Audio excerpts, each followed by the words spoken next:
Olá, alunos, sejam bem-vindos à nossa aula de Sociologia nesse modelo remoto, dando continuidade ao capítulo 2 do nosso livro. Hoje, a aula sobre os dois últimos sociólogos para formar o tripé da Sociologia, agora se tratando de Karl Marx, né?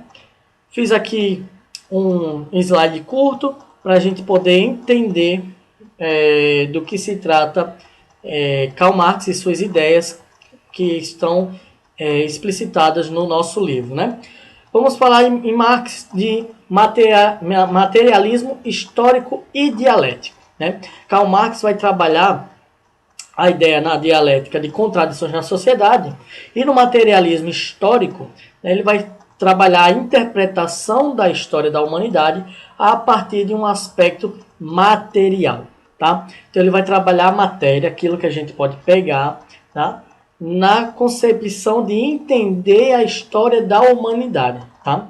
Então, para isso, ele vai trabalhar com o determinismo econômico. A economia determina as relações sociais. É através da economia, e Karl Marx vai pensar muito a sociedade através da economia, tá? Então, ele vai dizer que a economia vai determinar as relações sociais. Por exemplo, coloquei aqui a escola, né?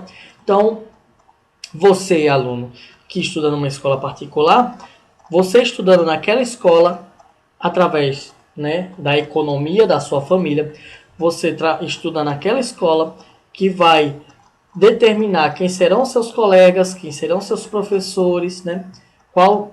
De repente, quais as conversas que vocês irão ter, né? Porque vocês estão relacionados em uma determinada classe. Outro exemplo vai ser a favela, né?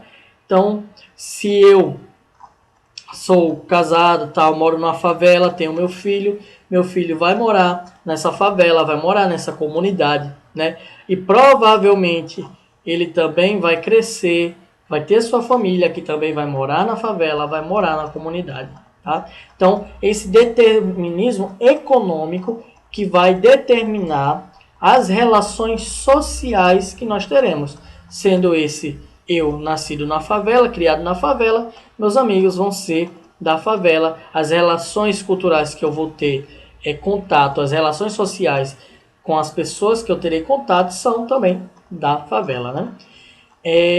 Karl Marx vai acreditar que as revoluções burguesas foram um avanço, essas revoluções aqui falando, né, da onde surge a sociologia, a Revolução Industrial e também a Revolução Francesa, tá? Mas foram incompletas, produzindo e reproduzindo as desigualdades. Essas desigualdades que vão desembocar nas lutas de classes, tá? O que seria a luta de classe? Karl Marx vai acreditar que, para entendermos a história passou por todos os momentos em lutas de classe. Dando 3 exemplos simples, vamos ter, se pensarmos a Grécia Antiga, por exemplo, nós vamos ter os homens livres e os escravos. Isso passando por outras situações também, né, por outros povos. Nós vamos ter homens livres dividindo com os escravos. Vamos ter os senhores, vamos ter os servos. Agora, nesse momento do século XIX, nós vamos ter burgueses e proletários. Tá? Para entender mais isso, Karl Marx vai dizer que a divisão da sociedade vai dividir a sociedade entre capitalistas e proletários. Essa sociedade na qual ele está inserida, tá? Século XVIII. A divisão da sociedade entre capitalistas e proletários. Quem são os capitalistas? Serão os burgueses, né? Os proprietários do meio de produção. Ou seja, quem detém as máquinas, tá? Vão ser os burgueses, esses vão ser os capitalistas, porque o capital vai estar na mão deles, tá? Quem são os capitalistas? São os donos dos meios de produção, tá? Pessoas podem ser adeptas ao capitalismo, tá? Podem ser a favor do capitalismo, tá? Mas capitalista são os proprietários dos meios de produção, os donos das fábricas, os donos das máquinas, tá? Quem vão ser os proletários? Serão aqueles que vendem a sua força de trabalho, tá? Então, o gari, o pedreiro, o médico, né? Nenhum desses tem, não são donos do meio de produção, tá? Eles vendem a sua força de trabalho, eles vendem o seu tempo, tá? Então, eles vão ser os proletários. A divisão do trabalho separa o trabalho manual e o trabalho intelectual. Isso gera a alienação, pois o trabalhador não tem mais controle sobre todo o processo produtivo. Karl Marx vai trabalhar também a ideia de alienação. O que acontece? Quando vem a Revolução Industrial, que começa a fazer a divisão do trabalho, e mais uma vez aquele exemplo do sapato que eu gosto de dar, quando o artesão perde o domínio de fazer todo o sapato, né? E agora o seu trabalho foi dividido numa fábrica, onde cada trabalhador vai fazer uma parte desse trabalho, ele perde o seu trabalho intelectual, né? Que era fazer o sapato, todo o processo da construção, da fabricação do sapato, para agora ser apenas um trabalho manual, né? Colar a sola, colocar o cadastro, colar o couro, costurar o couro, né? O seu trabalho agora vai ser apenas manual. O que isso vai gerar? Vai gerar alienação, né? Porque agora o trabalhador, nesse processo de divisão do trabalho, ele não tem mais a consciência do seu trabalho todo.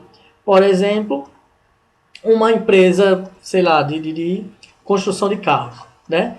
Aquele rapaz que está apertando o parafuso, por exemplo, do carro, e o seu trabalho durante na fábrica, durante o dia todinho, é só apertar o parafuso, é só apertar o parafuso.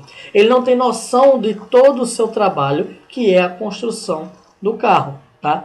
Todo esse trabalho foi dividido e para ele só restou aquele trabalho que é apertar a porca, apertar o parafuso, tá? Então ele não tem mais a consciência do todo, mas o seu trabalho está dividido, né? Daí nós vamos ter quem? Os proletários em desvantagem, tá? Esses proletários vão sempre estar em desvantagem. Por exemplo, Karl Marx vai falar da mais-valia. O trabalhador produz muito além do que recebe. O salário não tem relação com o lucro, é excedente transformado em lucro. O que Karl Marx vai querer dizer com mais-valia? O que significa mais-valia? Vai ser o excedente transformado em lucro. Exemplo. Digamos que você trabalhe numa empresa que faça camisa, tá? O seu salário é R$ 900 e você trabalha 25 dias no mês, tá? Digamos que você trabalhe 30, vamos arredondar. Você trabalha 30 dias no mês e você trabalha numa empresa, numa fábrica que faz camisas. Você trabalha 30 dias e você ganha R$ 100, tá? Vamos arredondar para R$ 100. Nesses 30 dias você ganha R$ 100 por fabricar camisas, tá? Só que o seu trabalho fazendo camisas, você trabalha bastante, né? Trabalha muito na produção. Em 15 dias, o seu salário já foi pago na produção de camisas. Ou seja, em 15 dias trabalhando nessa produção de camisas, em 15 dias, o preço, o valor de fabricar essas camisas já paga o seu salário de R$ 100. E os outros 15 dias? O que acontece com os outros 15 dias do mês? Aí é o lucro, tá? Então você trabalha 15 dias no mês para o seu próprio salário, né? É a troca da sua mão de obra pelo salário, tá? Da sua mão pelo seu tempo, né? Pelo seu esforço, vem o seu salário em 15 dias.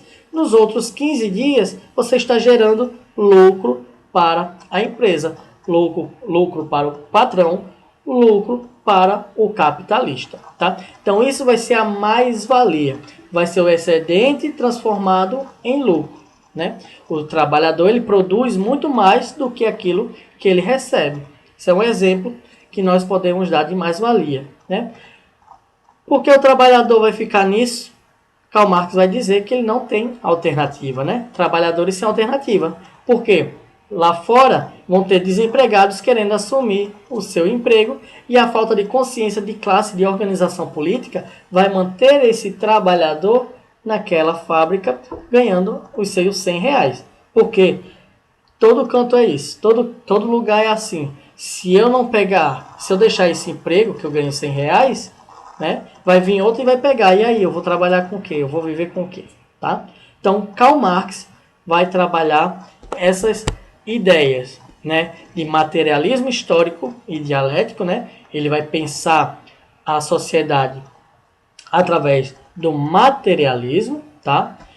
Vai trabalhar o determinismo econômico.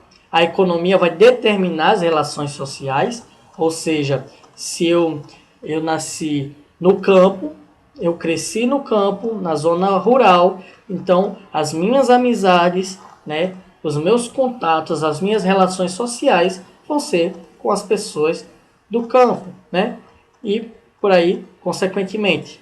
Luta de classes. Qual é essa luta de classes? Capitalistas, que são os burgueses, versus os proletários. Né? A ideia de Marx é que, com a consciência de classe, os proletários, eles, no futuro, tomassem o poder de tal forma que não haveria mais burgueses nem proletários. Né? Existiria a divisão desses dos meios de produção. Todos seriam donos dos meios de produção, tá? Então, até a próxima aula.